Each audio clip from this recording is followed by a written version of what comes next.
Okay, well, welcome back to our channel. This is Maverick with Mav Built Customs.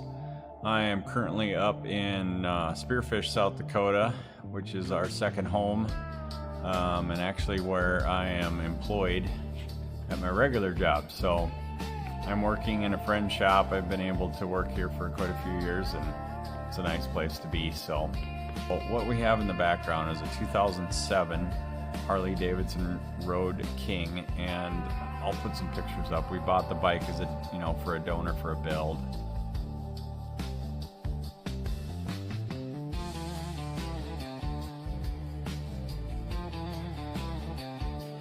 I had a Cadillac CTSV, supercharged Cadillac with, basically it was their fast car. It was fun to own.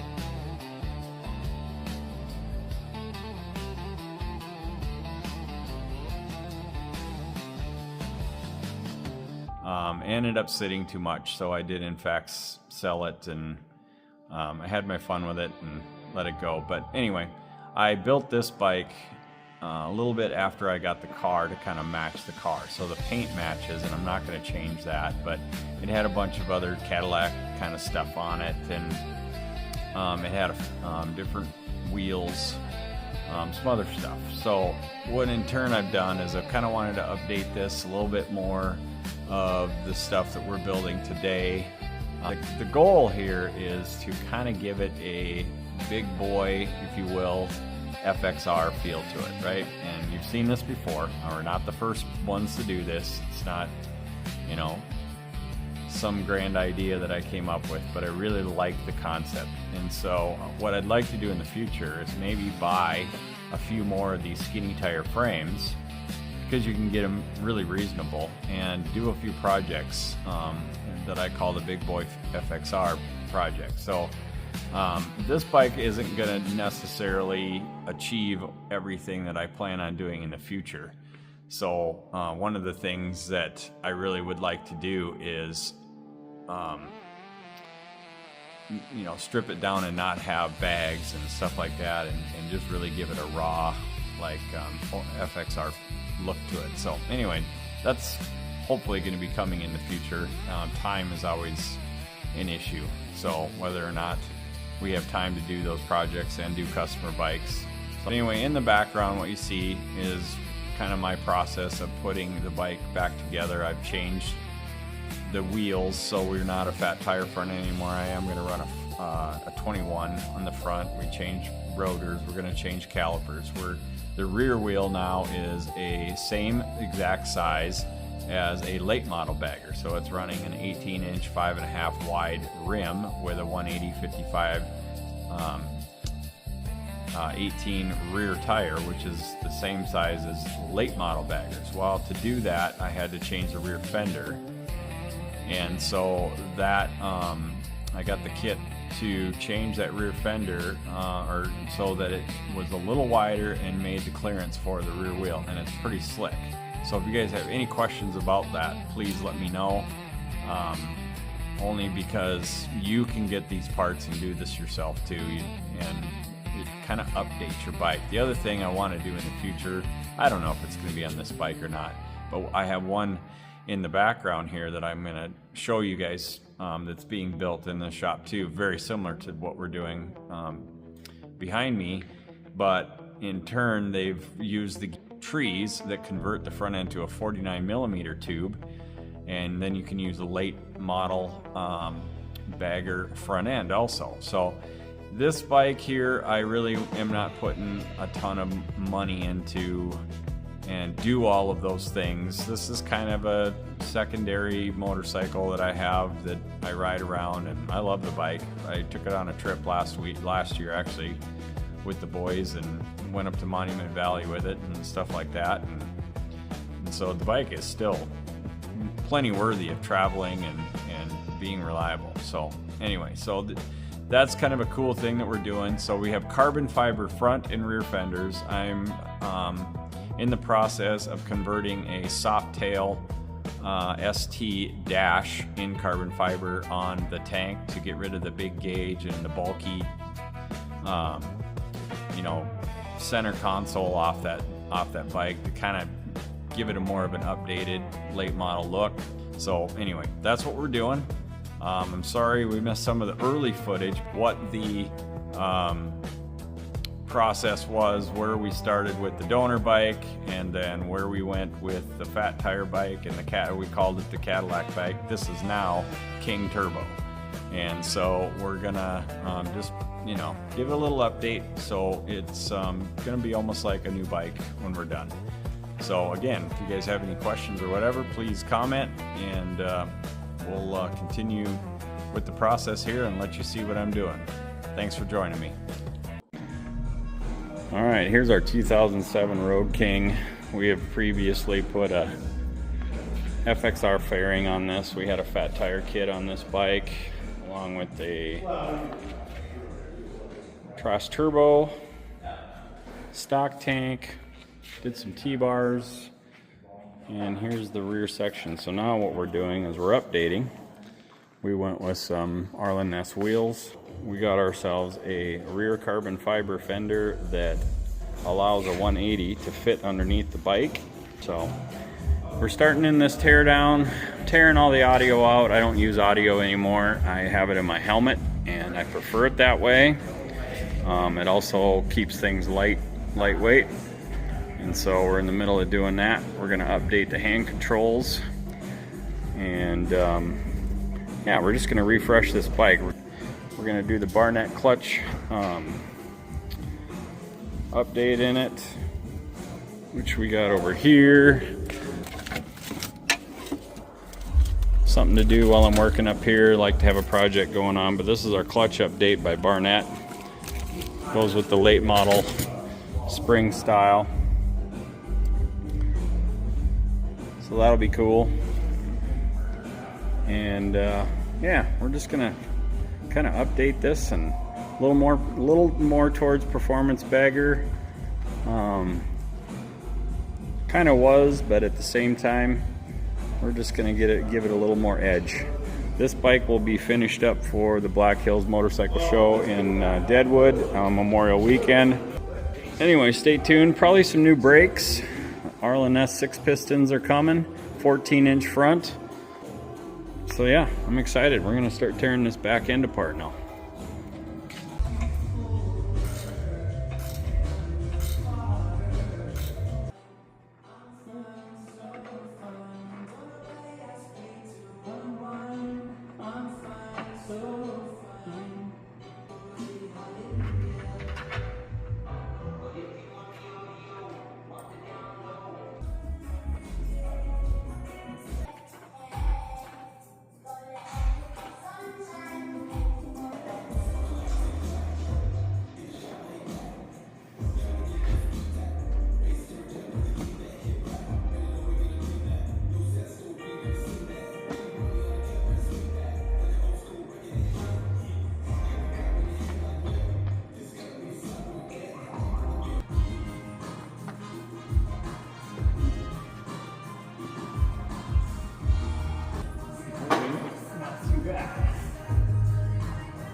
Okay, let's start with the wheels.